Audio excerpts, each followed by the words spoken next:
Hello, everybody, and welcome back to your favorite sci-fi podcast.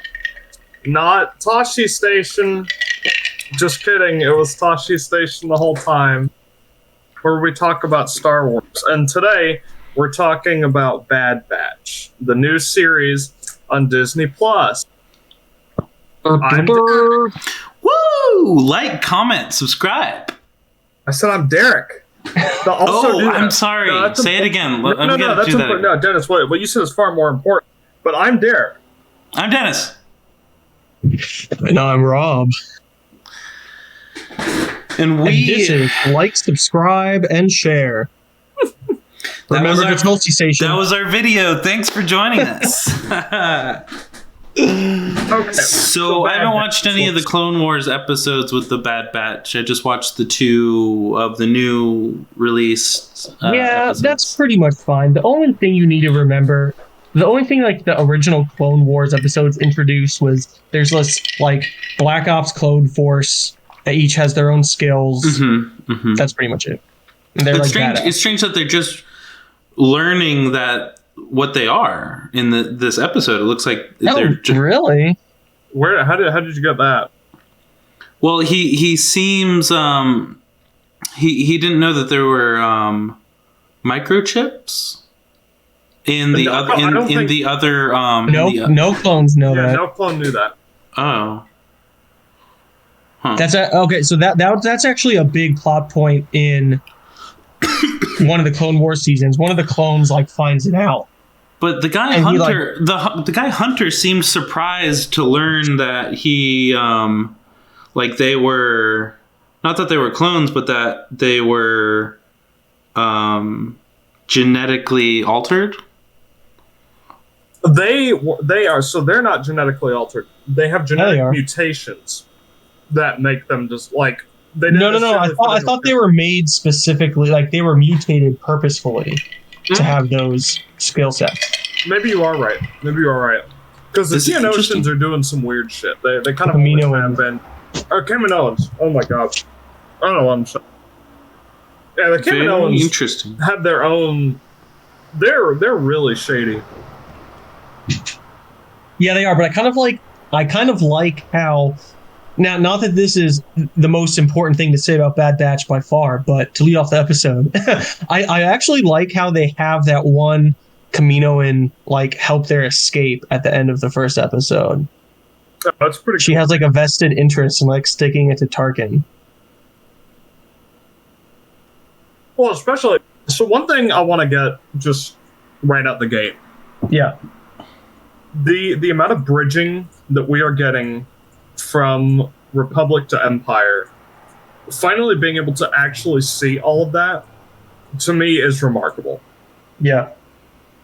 Especially as Tarkin walks in and says, fuck you, you don't have a deal with the Empire, you had a deal with the Republic, so deal with it. Yeah, it's really very cool. And the subtle changes over from clone style to stormtrooper style is slowly happening. It's becoming, you see the lockdown happening. Yeah.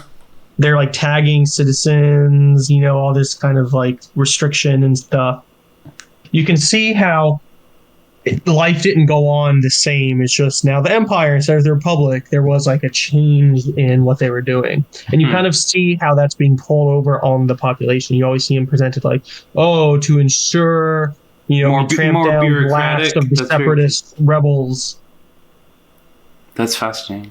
This bureaucratic kind of new thing where they're checking everyone's, they called them chain codes. Chain codes. Mm-hmm. Interesting. What is a chain code? It's like a blockchain. Oh my god. That's what I thought. I thought it was a reference to blockchains. Of everybody. Oh, so you can always trace exactly where it's from. One of the things I was noticing too is there's more frequently stormtroopers with a little communication device in their hand, and they're walking around staring at it it's an allegory for phones or something. Always for new orders. Yeah, I don't know if that's always been a thing in the Clone Wars or something, but it's something that struck me as I like how as soon as Order 66 was activated, all the stormtroopers got an attitude. And they're interesting.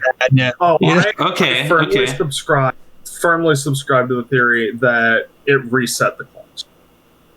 All the conditioning from being exposed to, like, the Jedi and everything. Mm-hmm. Oh, wow. That's an interesting theory. But there's a couple theories that we can read into. That was very fascinating for me, who doesn't have experience with the Clone Wars, to kind of understand that this was the moment when you learn so much about their programming, so much about the clones' programming, and it's always been prevalent in the prequels, but this really kind of explains more of the gradients of it and how the minutia of how it works. And yeah, from that point on, they definitely said like they were just so easily overridden with this order. They follow orders, and the Crosshair being like this one holdout who's like, I think good soldiers do follow orders, being very interesting as sort of like, the antagonist who used to be part of the, protagonist team. Yeah. In a lot of ways, Crosshair, that was his name. Crosshair being kind of like this, this antagonist looming in the background is perfect because, just as they know his weaknesses, he knows all of theirs. And God knows he's divulging that to, I guess the Empire. And I actually like how he was not in the second episode. Because it's not like it's like, every episode they have to have a fight with him good now. Point. Yeah. It's like, it's going to be like I like how you said, Derek, looming. Like, it's going to be at some point, like another confrontation's coming with him. It's very epic. I mean, God, they did such a good job with just these 2 episodes. Again, like I like what I saw of the Clone Wars, but I haven't been enthusiastically like obsessed with it. Yeah. But this is very engaging and very intriguing, and I'm loving the conversations, and the exposition is very cool, and bringing Tarkin in as a big bad is so cool. Yeah, right. Is so cool. Sure. So it's that again. I love Tarkin as a villain. He's such a good bad guy. He's such like the evil, like totalitarian, like boot. But he's he carries himself with such like a haughty, like very imperial. I mean, it's all based on like what Peter Cushing. Oh yeah. But does Tarkin outrank Vader? Yes. Yeah, absolutely. I forget that sometimes. Which is crazy. I mean, if you can boss Darth Vader around. Yeah, he gives him some sharp barbs. Speaking of Darth Vader, that's a whole other thing. I was going to say, do they run into Vader? I'm going to say yes, mostly just due to and Dennis, unfortunately, you wouldn't know this, but the few episodes of Clone Wars that the Bad Batch was in, they had a lot of dealings with Anakin directly. Oh, cool. Okay, yeah, I want to check it out, actually. Do I think that they'll find out his identity or something? No, probably not. Yeah, no, I might start there now that Bad Batch is like a bigger like in focus. I might start with those Bad Batch episodes and then kind of go back to the beginning.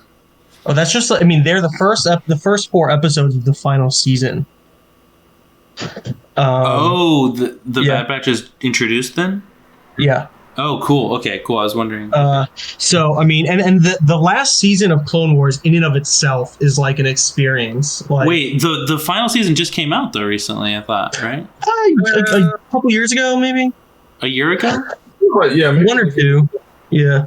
And, I saw some people online refer to the last 4 episodes of this season, the final 4 episodes of Clone Wars. Someone said it's the best Star Wars movie since the original trilogy, and like a whole people were like, wow, finding it. And I was like, you know what? I can't really argue against that. People were saying similar things about the Mandalorian, for sure. Yeah, dude. Yeah, for sure. People were going crazy over The Mandalorian. Yeah, as a show though, I don't think it really stands up as. I mean, it doesn't really stand up as like a. Because like the last 4 episodes of Clone Wars are kind of like a little like story arc in and of themselves, kind of like wrapping it up. It's like, you know how like the first 3 episodes of the first season are like a movie. It's kind of like that. But anyway, well, I'll have to watch it. I'm definitely going to watch it at some point. Yeah. So, Bad Batch. You think there's gonna so Derek? You think there's gonna be a Vader sighting? I think so. Which makes sense. I mean, why wouldn't he? If there was like this random, like, you know, highly efficient like strike team, you know, fighting the Empire, why wouldn't Vader go check it out? Although this will be interesting because this will be the most canonically like early we will have seen Darth Vader after his transition, after his injuries and loss of Padme. Actually, okay, so I don't know the dates on this one, so I could just be talking nonsense. But I actually think what we saw at like the last scene in Clone Wars, with him going to the wreck of the Venator. Okay, yeah. Might be it, but I could be wrong. You know, for all we know, that could be. Yeah, that was, even if it was, which I'm inclined to agree with your take there. Even if it is, that's for like, you know, like a quick few seconds. I mean, it's a pretty heavy scene, but he doesn't do much. I have a feeling that if we were to see Vader in this, he'd be a little more present, you know? Yeah. So it'll be kind of interesting to see like a more like kind of like longer take on like a fresh Vader. Hey, so why? Okay. How come the Bad Batch doesn't look like Temuera Morrison? They all kind of do in a way. They do, yeah. Not Tech. He's always wearing like a. Echo did before he became a robot. Yeah, they all kind of look. More impressive is how, I forget the actor's name, and I apologize, but the guy who does the voice of the clones, he does like D. Bradley Baker. He does every single voice in this entire thing. And each of them I looked sounds it up like a different when it said The Bad Batch by D. Bradley Baker. Yeah. I was like, what? And then I was like, oh. He does all of them and every other like clone you see in the show. It's insane. I was looking him up. He has another voice credit that I like. Handsomely. Was he in like what else was he in? Phineas and Ferb. Yo, Squidward. He's Squidward. He does Squidward. What? Yeah. No. Seriously? I believe so. Here, let me look up his IMDb. You see, this is what Scott was talking about. Yeah, but this is important information. This is relevant. We're not going off topic. Oh, by the way, Derek, you just name dropped someone who might be watching. God, I wonder who Scott is. Shout out. How weird would that be? Where you're watching a video and then they just start talking about you. Oh man. Okay, is he Squidward? He's on American Dad. He's D. Bradley Baker's in everything. He does everything. He's done it all. Oh, he just plays some of the fishes on SpongeBob. Wait, hold on. I'm so confused. He's just some of the fish. Fish number 1, Bubble Bass, Perch Perkins. Oh my God, he was Bubble Bass. Okay, so he wasn't Squidward. Okay, but he was Bubble Bass. I'm having trouble loading my screen. I'm gonna say who voiced Squidward. All right. Well, now that we've established he's not Squidward, he still does a great job in this show. Okay, it's really amazing. Well, okay. So when I first found that out, I was actually very surprised that he voiced all of them, because just the way that he makes each Bad Batch member sound different, yeah, is crazy. Now, I actually did see a TikTok about. I mean, it was just an interview of him, and he's just kind of going through how he does each voice. It's remarkable. That's really amazing. That is so. Cool. All right. So, who's your favorite member of the Bad Batch? Wrecker. Who? Wrecker. 100%. Wrecker. Yeah, Wrecker. I agree. Honestly, with that. Really? Yeah.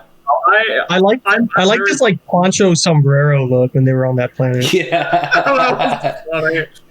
No, I'm torn between Wrecker and Hunter though. Hunter. Well, I'll go with Crosshair because it takes a lot of will to go against 4 of your clone brethren. Yeah.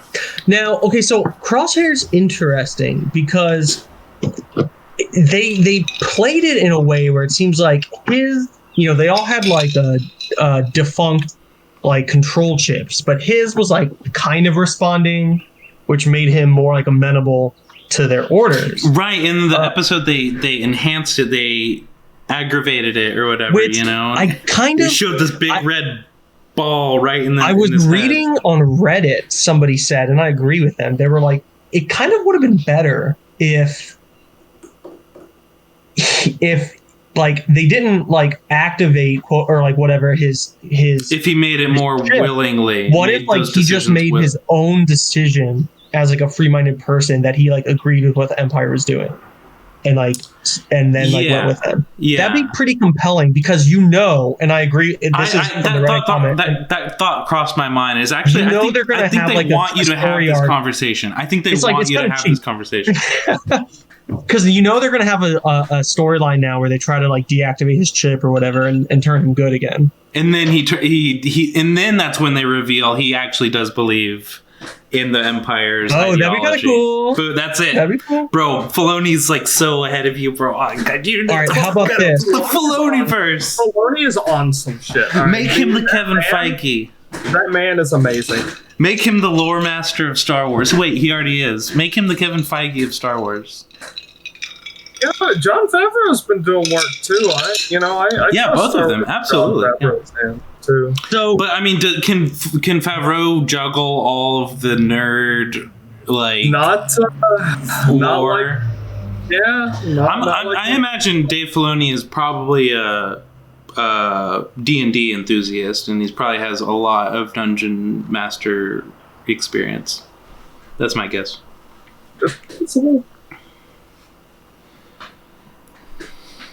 Now, did anyone know? Rob, you're muted. I don't know if you knew that, but anyway. So, Dennis, do you know who Kanan Jarrus is? Kanan Jarrus? No, I don't. Okay, so that is So he is the Jedi mentor of the main character of. Or Jedi Master, not mentor. So I don't even know if it's really officiated because it's not, because the Jedi Order is dead. Mm-hmm. But anyway, so he's the Jedi Master of the main character of Star Wars Rebels. That little kid that you saw at the very, very, very beginning of Bad Batch, that was him. That was him as a Padawan. Yeah, so that's huge in the lore and the deep lore. And let me just say, Kanan Jarrus is my favorite character in Rebels. One of them, hands down. I liked him. No, I thought it was a really cool thing because he was depicted as incredibly naive, which, contrasts with the general Jedi theory. So it was cool, and he almost made a big mistake rushing in, and it kind of showed her losing her focus because of him and getting shot because of it. And that was all of these are very subtle details, but they resonate like that was a powerful scene. Honestly, as I was watching it, I didn't even realize that was Kanan. And I still felt like it was a powerful scene because they just did it so well. You could tell you knew the relationship between them. Just the moment playing out right there was was good. And then after the fact, when I learned that it was him, I was like, oh, snap. Now, although I kind of forget why does he change his name, Derek? To hide from the Empire. Oh, yeah, duh, okay. More. This is so good. This is a great topic, actually. Cool. So, may or may not have known this. The Jedi that was killed there, Depa Billaba, she was Mace Windu's apprentice. Oh no, that's crazy. I mean, how did you know that? Just reading, looking more. Yeah. Thinking, well, I guess, wait, what lore does that actually present itself in? What's the content? You know. I mean, the context is you have. I mean, in a lot of ways, you could see Kanan as, the metaphorical grandson of Mace Windu. Mm-hmm. And I mean, again, but where did you learn that what's the name of Caden's master? Depa Billaba. Depa Billaba? Yes. She's a little bit of an Indian caricature. You can totally tell that they were like, George, what's this character's name? He was like, Depa Billaba. Yeah. And they were like, all right. Depa Billaba. Did you just dismiss me by just coming up with some random name? I'm supposed to present this to the studio. That's how it is. But no, she was allegedly a badass. So Depa Billaba is the key to all of this. If we can get Depa Billaba working, we're gonna have a great trilogy on our hands. Her apprentice, she did train the person who went on to have a major role in establishing the Rebel Alliance. True. We didn't see her die. We didn't see her die either. It was very much Arya with the dancing master. Everyone must presume she's dead because we have reports. Everyone confirmed it. They found the body, they said, didn't they? Yeah, that's so that's another thing that's under speculation right now. Is I think it was in the first episode when that Jedi comes in on a stretcher. Depa Billaba lives. So people don't think it's her. I just found out about this character. I'm in love with another Jedi, but it's like I want to make like buttons that say Billaba lives. Oh no. Okay, sorry, I didn't mean to cut you off. So yeah, it's just there's a lot of speculation right now as to who that Jedi was. Was it Depa? Was it some random schmo? We don't know. Weak punk Jedi can't hold up against a couple clones. Wild. Yeah, I mean, it is interesting. Like, there's a certain rate of fire that is beyond any skill level of a Jedi. Yeah, I mean, when you're completely surrounded by guns and they're all pointed at you shooting, what are you gonna do? You got to do the equilibrium gun kata, like ninjutsu feats. You got to pull the General Grievous. He would not have gotten taken out by the clones. Right, he would have windmilled away. And just helicoptered up into the air. That's what he should have done. He should have been a fucking helicopter. Actually, that's another thing I kind of look forward to in kind of the future of the series is how helicopter Grievous? How do they answer like droids? Like, are all the droids now just shut down, even though it's been like days after the war? Yeah, we don't. What's going to happen? That's true. Well, do you remember there was that one episode of Rebels where they found like that last droid, like remote, like holdout? know the kind of like implications of that, like fighting this weird simulation that we've put together or die, even though the implications are pretty big. Or not implications, but like the stakes were pretty high there. I thought it was hilarious. I don't know, just like it was definitely supposed to be like a comedic episode, like spoof of like the Clone Wars almost. Yeah, that was good. I don't know. Okay, ready for another question? Let's hear it. Speaking of before, when they run into Darth Vader, which one of them gets killed? Well, I don't think they'll do it just because Disney and they don't like killing off. Dude, you don't encounter Vader and live to tell the tale, bruh. I mean, Ahsoka, Kanan, and Ezra did. Yeah, but they're like main characters. They're Jedi. That's different. The Bad Batch are main characters too. They're not Jedi though. Or what if Crosshair and like Vader like team up, and it gets us some situation where like, you know, they're like tracked down and everything, and like Vader's about to like kill the squad, and then like, you know, Crosshair's like, you know, feelings of brotherhood like and camaraderie like overcome his conditioning, and he like turns against Vader and like saves them, but then like Vader takes him out, you know, in retaliation. Prediction of 2021. Heavy. Oh, that's heavy. Big. Wait a minute.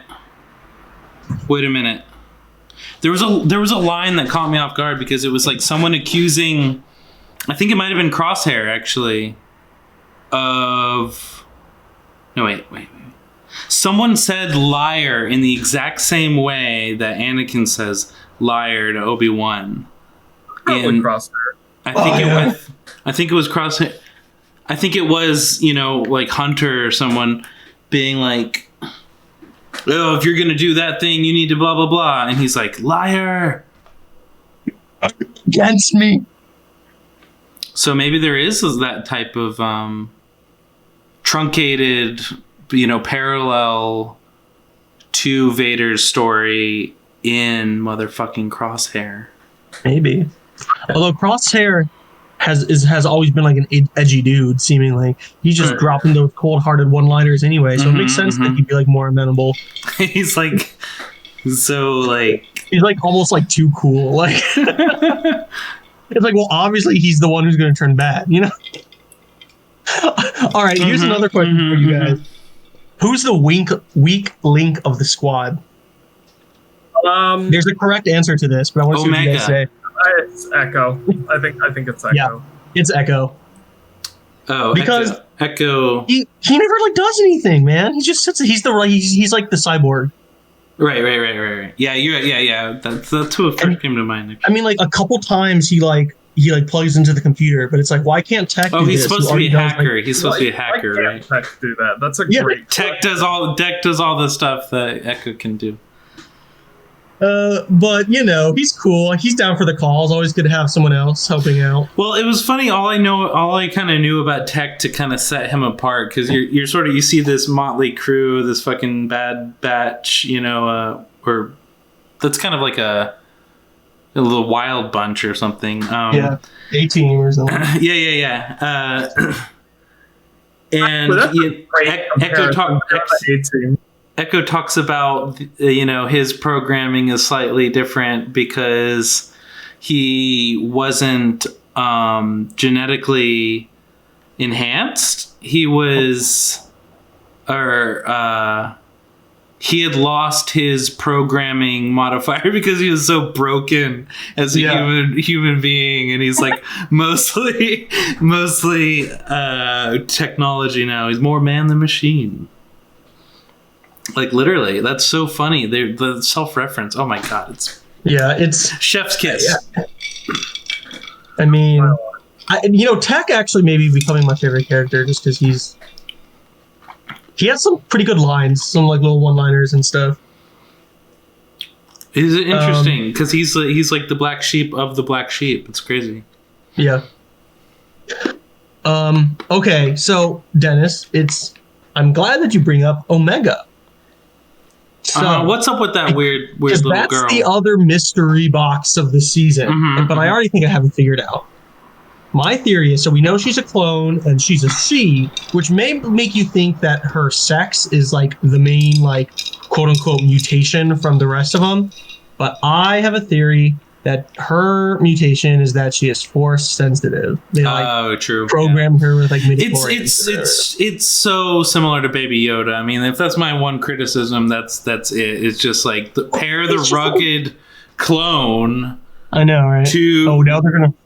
You know, to the endearing, wholesome, naive, innocent child. You know, it seems like Star Wars always has to have I guess that's kind of part and parcel. That is part of the DNA. There has to be like that pity element to it, like it always has that like, oh, but kid along for the ride and they're special. Kid element, yeah, exactly, for sure. I mean, it's true. I mean, it's part of life, so it should be in the kaleidoscope of all things life. Like Star Wars does so well. I am curious to see what becomes of her long run. And it's always children that are the source of hope, isn't it? Exactly, right? When everything else seems, unreasonable and impossible to achieve, it's like, but do you really want to let the children down? Tough guy. Yeah. Do you really want to let the children down, tough guy? I don't exactly, man. Like, I don't have anything against Omega herself as a character. She's fine, likable, but it feels a little cliche. But she's different enough. But that would be the one thing that I've noticed in this thing that I'm like, Filoni, are you self-plagiarizing right now? It's not self-plagiarizing. It's just going into everything else that's already there in the saga, in the story, in the franchise. But plagiarizing off of the Baby Yoda Mandalorian relationship. I think it's different. It's similar, but not. And I mean, I get what you're saying. But I don't know. It works, especially if throughout the development of her character, they're able to differentiate her enough. Okay. Yeah. I mean, and she took off the medallion on her forehead and looked at it and cried about it, and so that's a mystery. And we'll guess we'll learn more about that. But yeah, force sensitivity seems like the way to go. Was she cloned? We believe she was. Yeah, she is a clone. She's definitely a clone.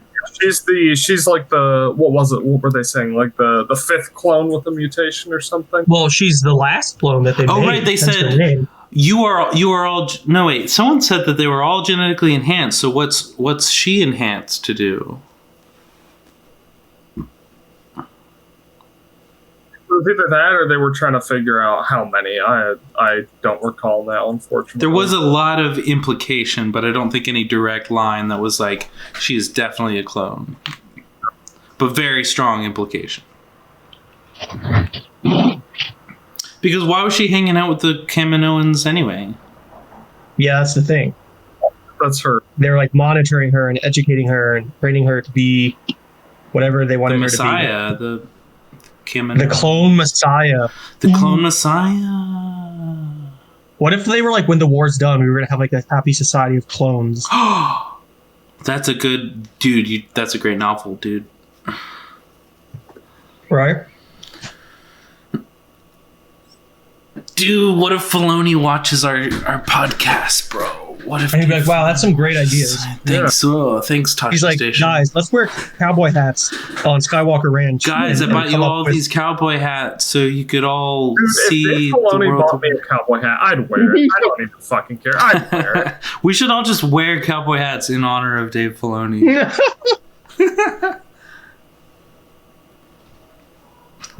So, what else can we say about Bad Batch? Where do we think it's going to go? What's the end game here? There's a lot to say. I mean, for this season, to me, I want exposition on clones in general, and I think that there's this thread that I really want to know about, which is programming, indoctrination, how the chips work, how much free will the Bad Batch has in relation to the clones, in relation to each other. And I think it's made pretty clear to us that they pretty much have full free will. I think. Or do they? I think the theme of indoctrination obviously is there because they talk about it. It's definitely a concept that's getting pitched around a lot, in the show.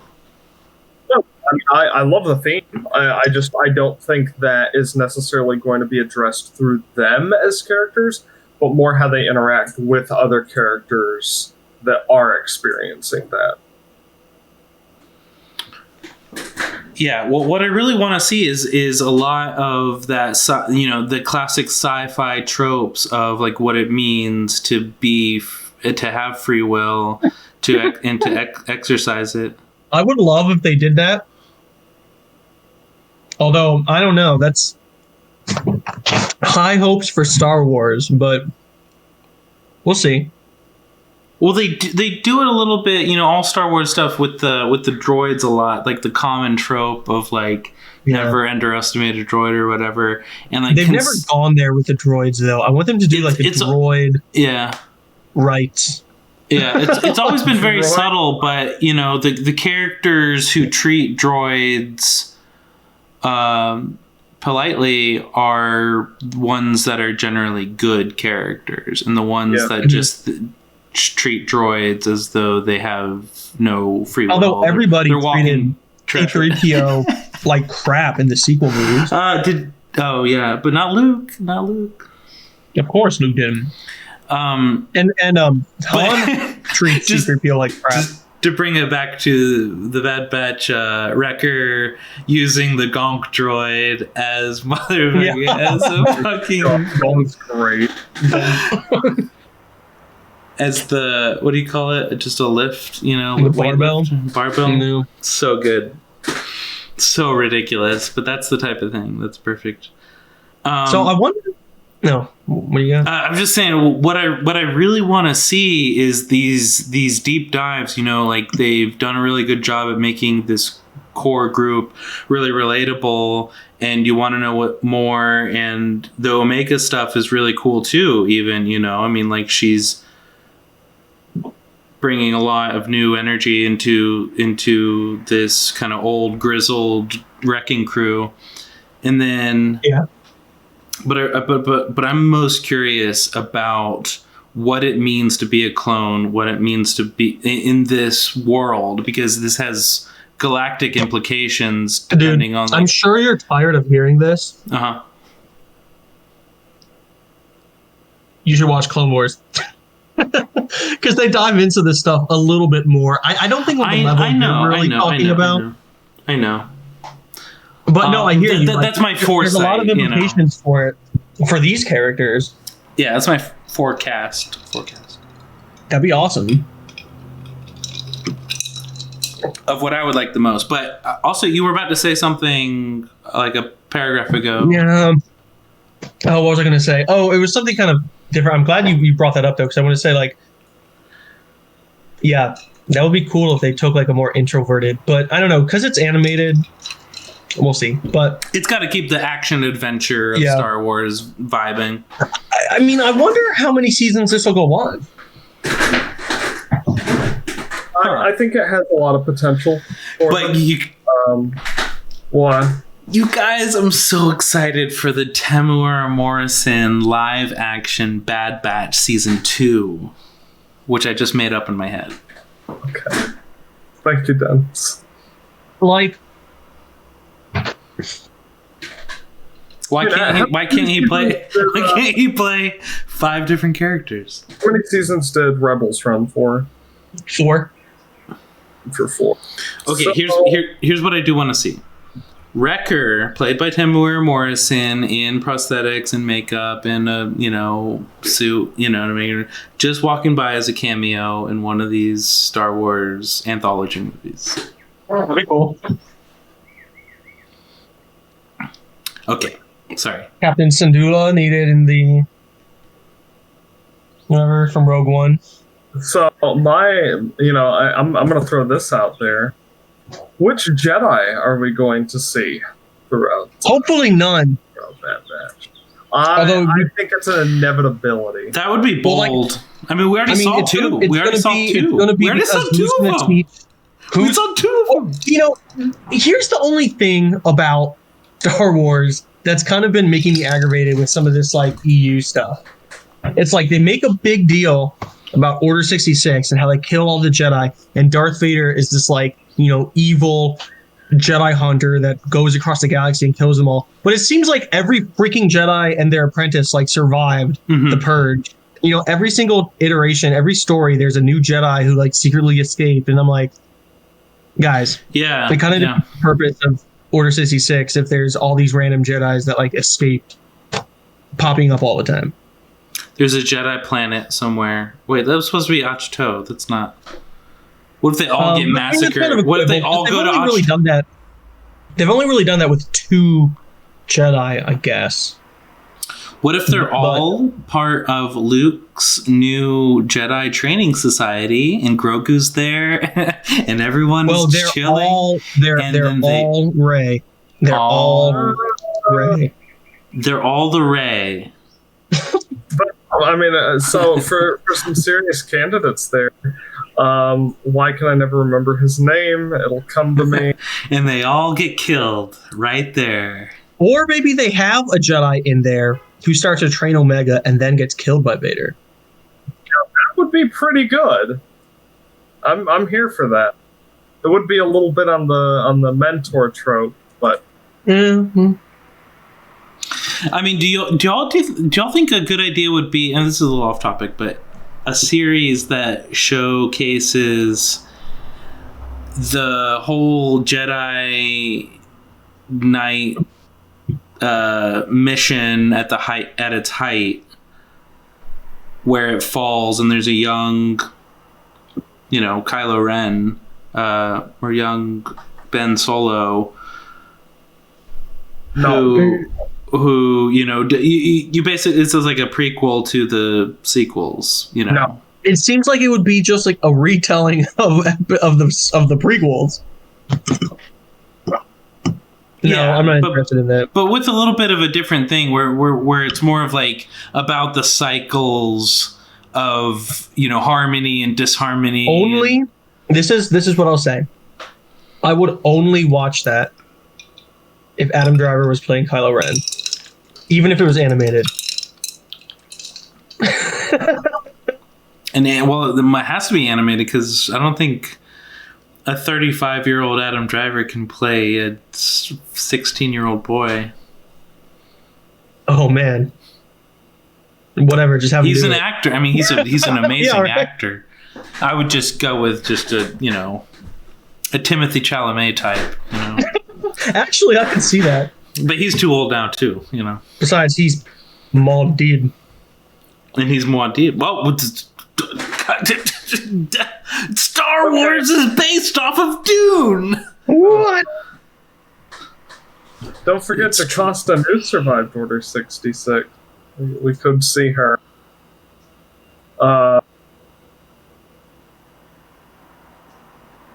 God, what is his name? The guy that Obi-Wan hates. Yeah, the cool guy.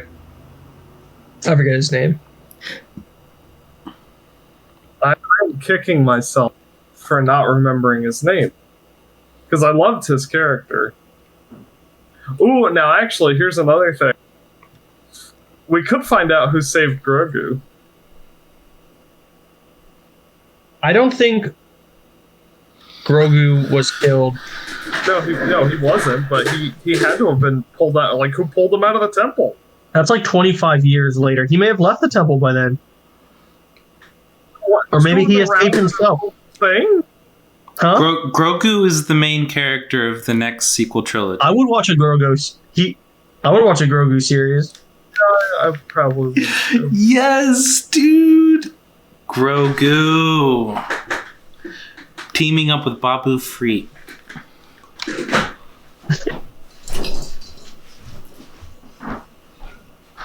I don't know why I'm laughing at this one.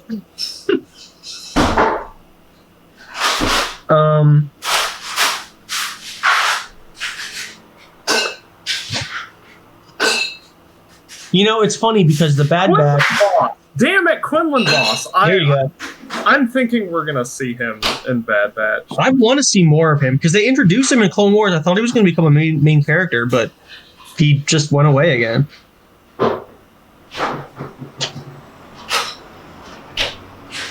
But it's interesting because when Disney announced their huge lineup of shows that they're rolling out, that was extremely hype.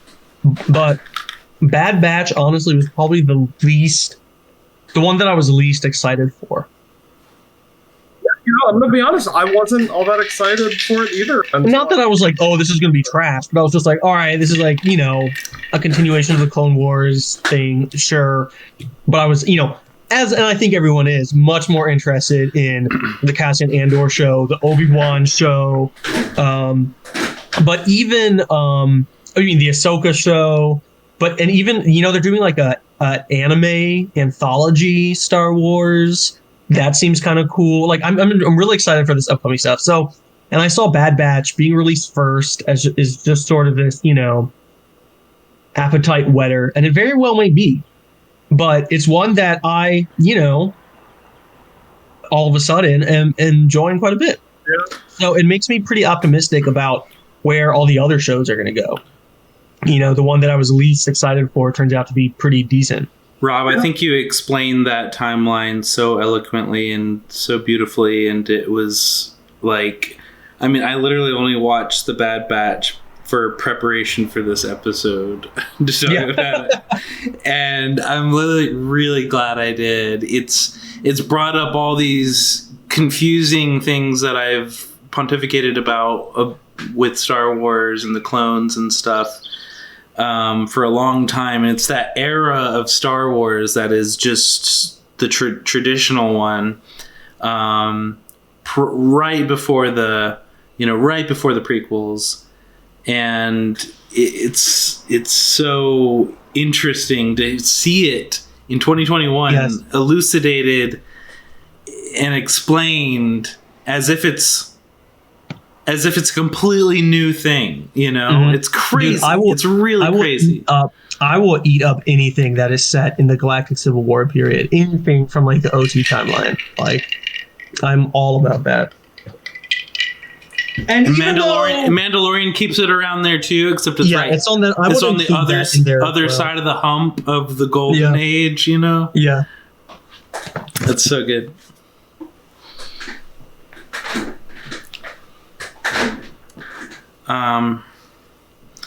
So like, there's lots of questions. I do have questions about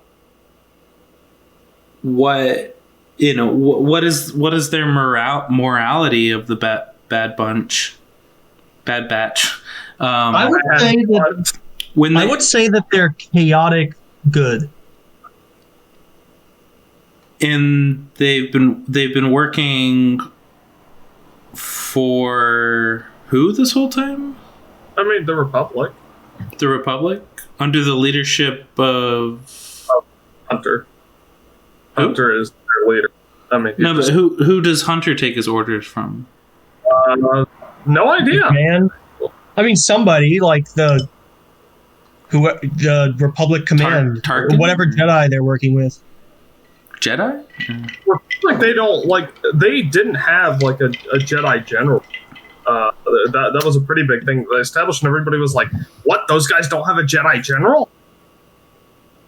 Yeah, they're like a pretty much like independent unit that's assigned to go as needed to places in the galaxy. That's just a new idea in my mind. I've not ever really considered that the clones were making sure they were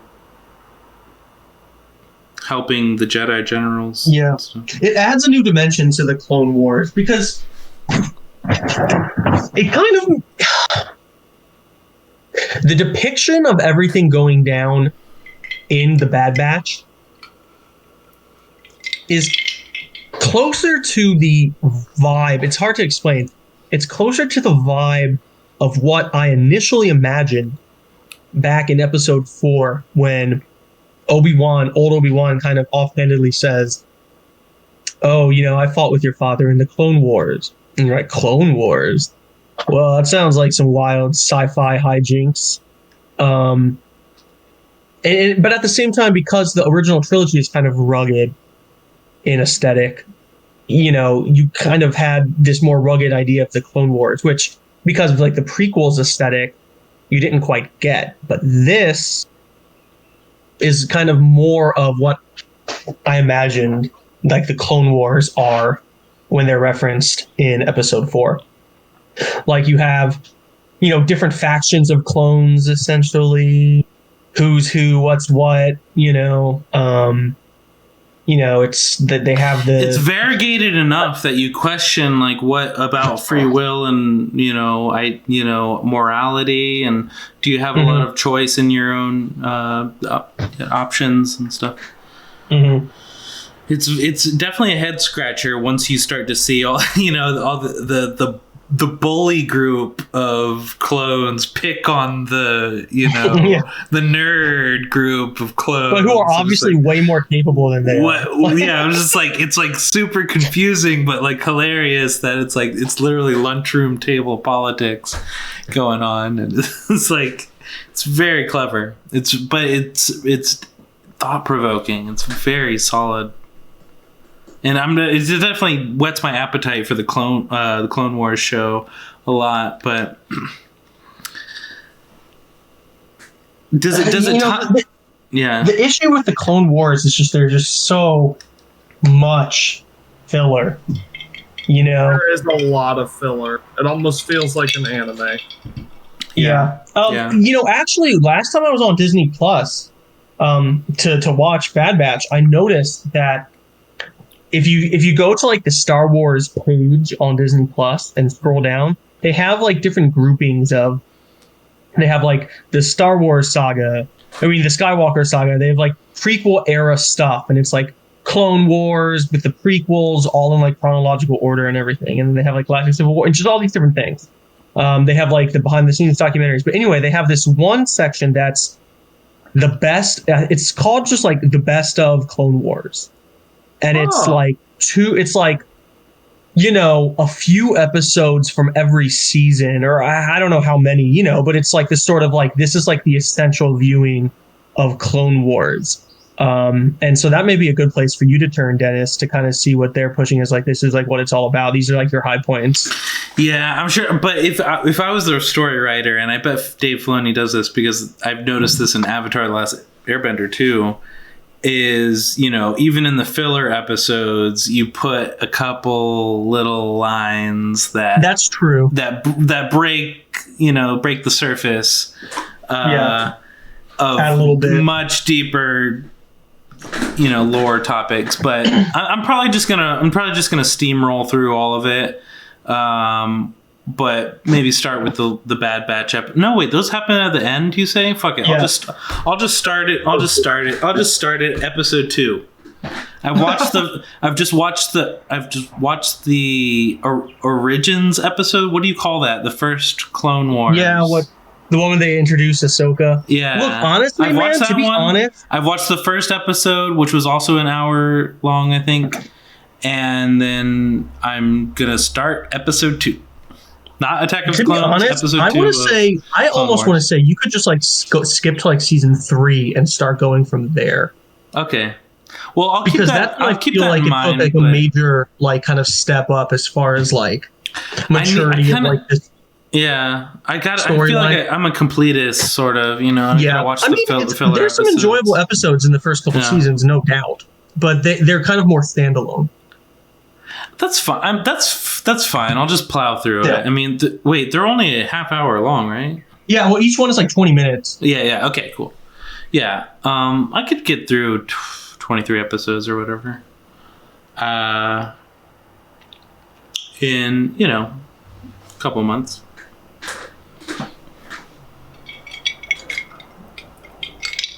It's huge. It's such a huge commitment.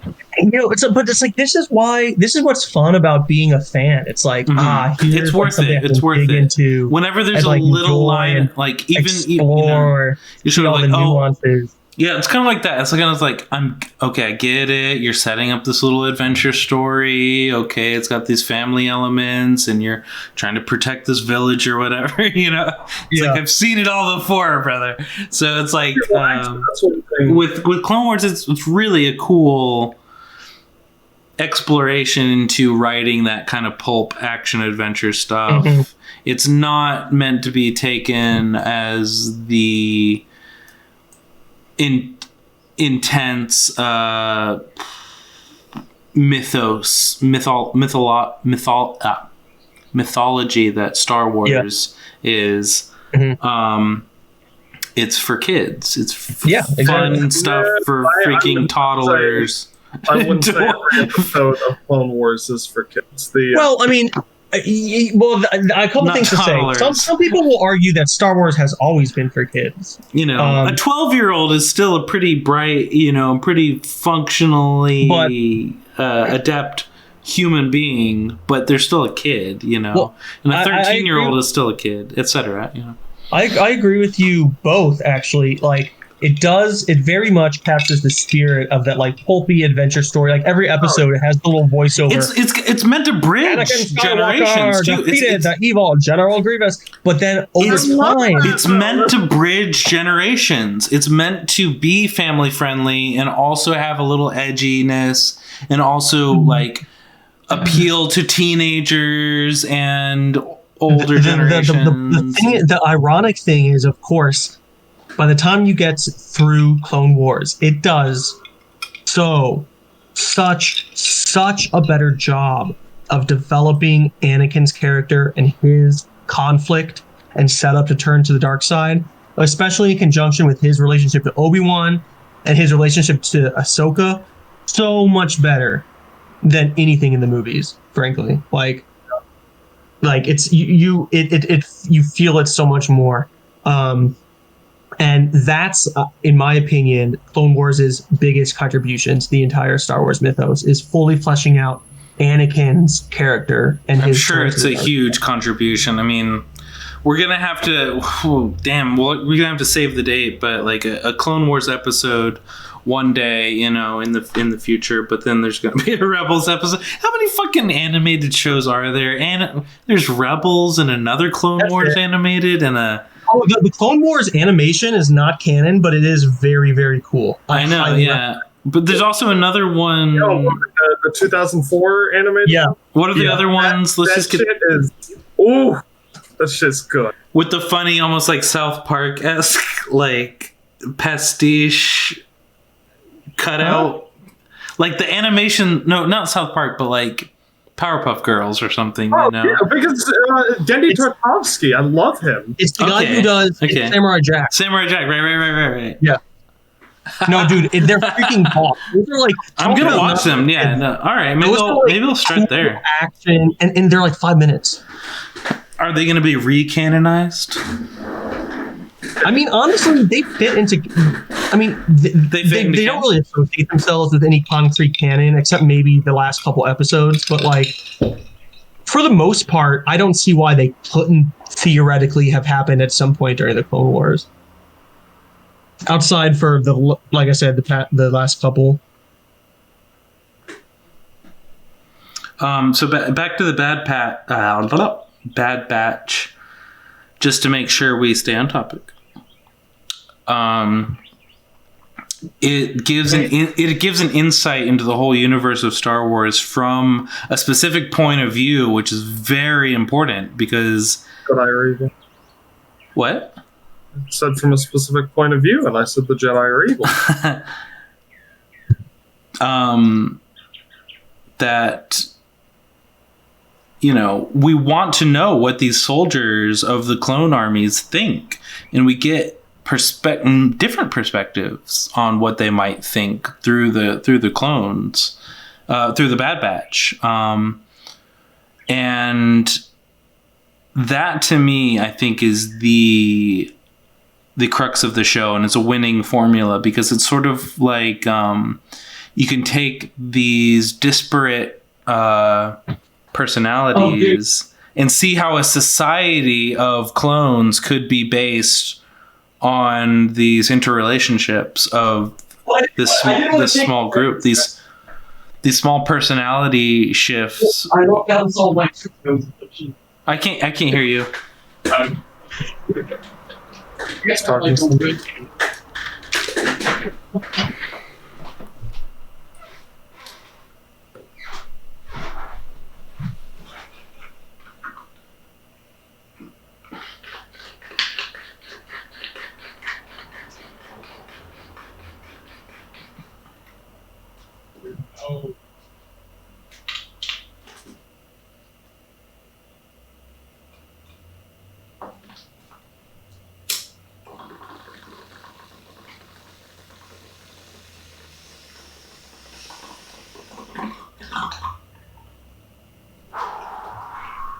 What's up? What's going on?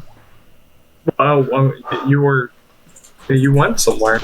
Oh yes. No, sorry. Sorry, I should have muted. I thought I did, but I guess I didn't hit the button. No, it was just our landlord was here. Oh. Stop by. Please. Well, no worries. Whenever Dennis gets back. Okay. He kind of had like a closing thought, I think.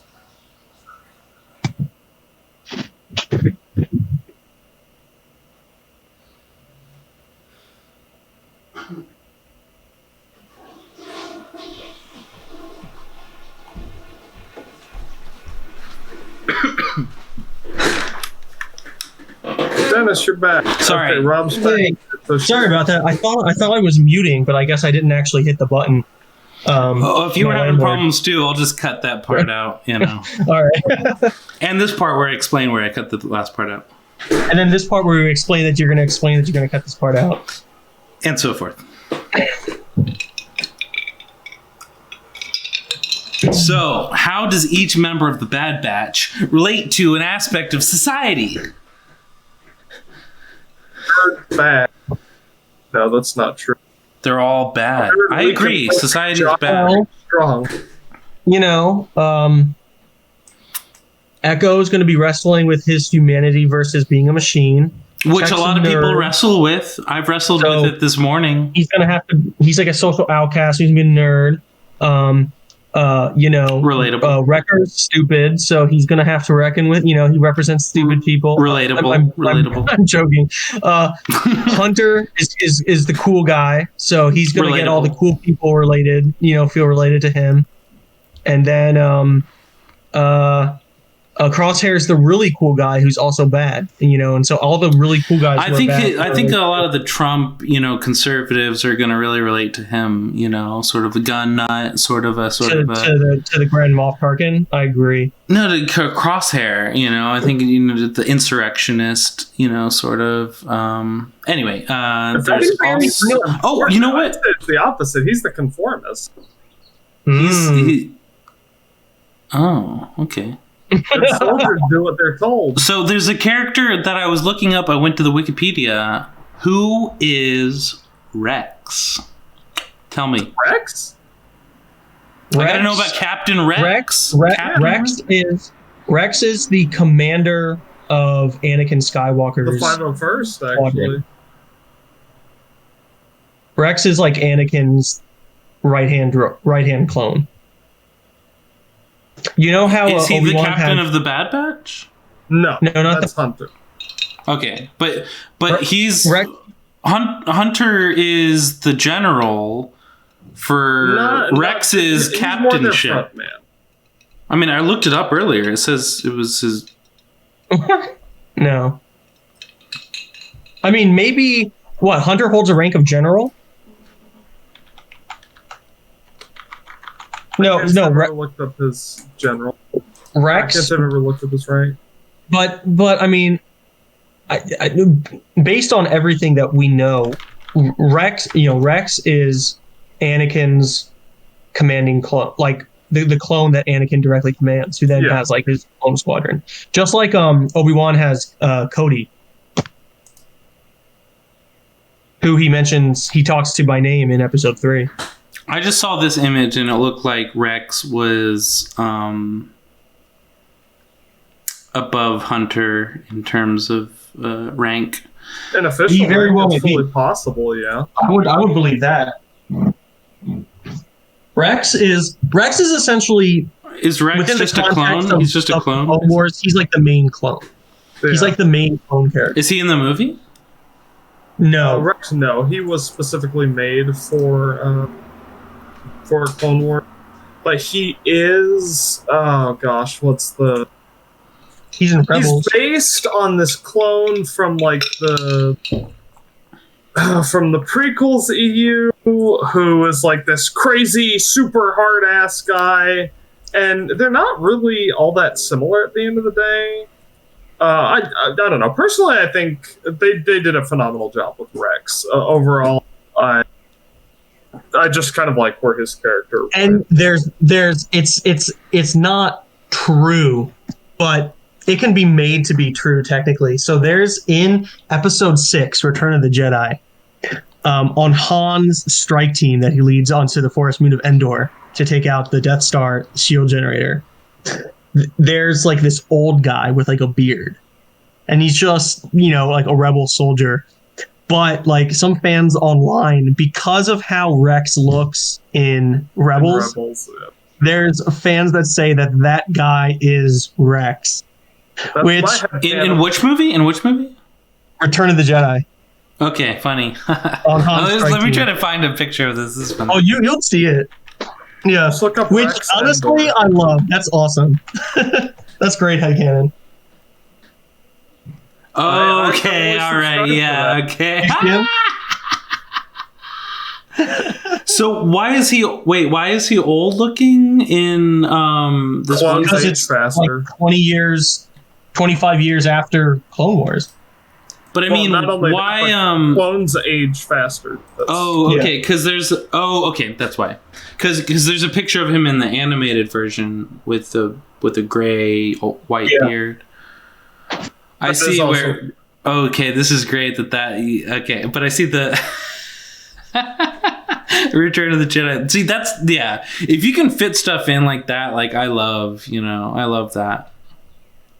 If it doesn't break canon and it just enhances it the slight way, that's great. That's amazing. Like that affects nothing, but it really ties things together in a fun way.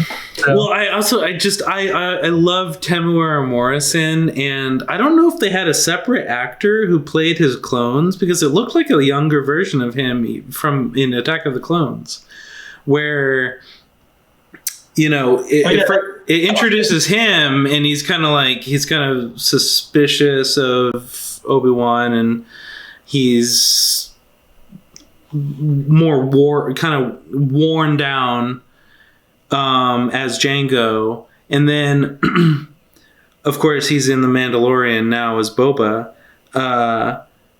But my big question is like, could he theoretically make a fucking cameo in a movie as just like this Return of the Jedi, just tiny little moment where it's just fucking Wrecker walks by, Temuera Morrison, full makeup prosthetics. I guarantee you they're going to do stuff like that. They're going to have nods. I mean, they already do. Like One. I just found out about Wrecker yesterday, And you love him. Yeah. Speaking of, I also think they're going to encounter Boba Fett. Oh, yeah. That's 100% is going to entered my mind as well. Yeah, they ought to. Yeah, why not? Yeah. He's the clone. Is he gonna be voiced by Temuera Morrison? Why am I the biggest Temuera Morrison stan? Like, he's fucking Aquaman's dad too, man. Holy shit! He's gonna be voiced by D. Baker. Okay, but this would be a good opportunity for Temuera Morrison. I guess Ming-Na Wen does a voice on Clone Wars. I love Ming-Na Wen. Or Bad Batch. Bad Batch. No, her character is going to be in Bad Batch. I read that online specifically. From Mandalorian. Her live action character in Mandalorian is going to be in Bad Batch. That's what I read. Yeah, I'm here for that. Let's voiced by Ming-Na Wen. Yeah, it's going to be awesome. Holy shit. It's so brilliant. It's a weaving of many different patchwork pieces. It's beautiful. Filoniverse, dude. Filoniverse is the jam. You know what? We've gone an hour and 10 minutes, and we had such fun. And we're only now bringing up the fact that the Bad Batch has lots of more episodes. The second season of Mandalorian, the Book of Boba, which might be the same thing. I don't know. I guess what? Sorry, I've lost my train of thought. We love Ming-Na Wen. We love The Mandalorian. We love these crossovers, this interweaving. IPs, the Filoniverse. That's what I was gonna say. I was wondering if we maybe should have changed the topic to the Filoniverse to give like a much broader range of topics, but we literally did a whole episode on the Bad Batch, and I think that's fucking awesome. And but it is related, and I'm sure we are gonna see connections to the Filoniverse. And the Filoniverse is the Star Wars verse, though. That's the thing. Exactly. Yeah. So I guess like to close out this episode, I mean, this could open up a number of topics, but how do you think Dave Filoni is working all of this together into a comprehensive palette of Star Wars? Are they going to have like a Infinity Wars style? That's clearly what people want. I mean, yeah. I'm very much here for that. Well, the thing is, though, the next movie they've already announced, it's going to be Rogue Squadron. Directed by Patty Jenkins. And that is going to be like a sort of Top Gun in space. All right. Niche. But that they're already making Top Gun. Gearheads that are always like a part of like Star Wars culture.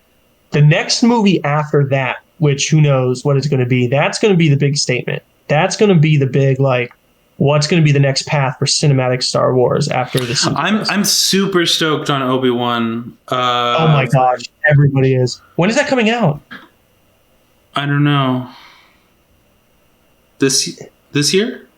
It's only one season. It's just going to be like a one-off like thing. Obi-Wan. It's going to be coming out. Oh, it's in production starting yesterday. Oh, wow. Ewan McGregor shows off Obi-Wan's new look. As schmexy as ever. Yeah, what a guy. You know? Mark Hamill did the voice of Joker in the animated series, and Obi-Wan's like, oh, I'm a Jedi too. I can do Black Mask. And he was the best part of the Harley Quinn movie. I can't tell when it's sometime in 2022. It's going to premiere sometime in 2022. All right. Well, I think that might be a good place to call it. Yeah. Yeah, definitely. Cool. Looking forward to the future. Filoni is our new hope. Yep. Filoni, yeah, and so that's why I was thinking that could be a good episode, maybe next time, the Filoniverse, and all the contributions he's done has only helped Star Wars. Every single piece that he's supplied has made Star Wars better for it. It's really remarkable, and so that's all you need. I mean, he just has the spirit of it, you know. He understands. No, really, I think that's one of the most important parts. It is actually the spirit. Mm-hmm. Yeah, that's what it comes down to. Is he is through and through a Star Wars fan creating Star Wars, and I mean, at the end of the day, what more could you ask for? Yeah, and he understands what it's about at the end of the day. And Star Wars is a collage of many mythologies and many stories and folklore.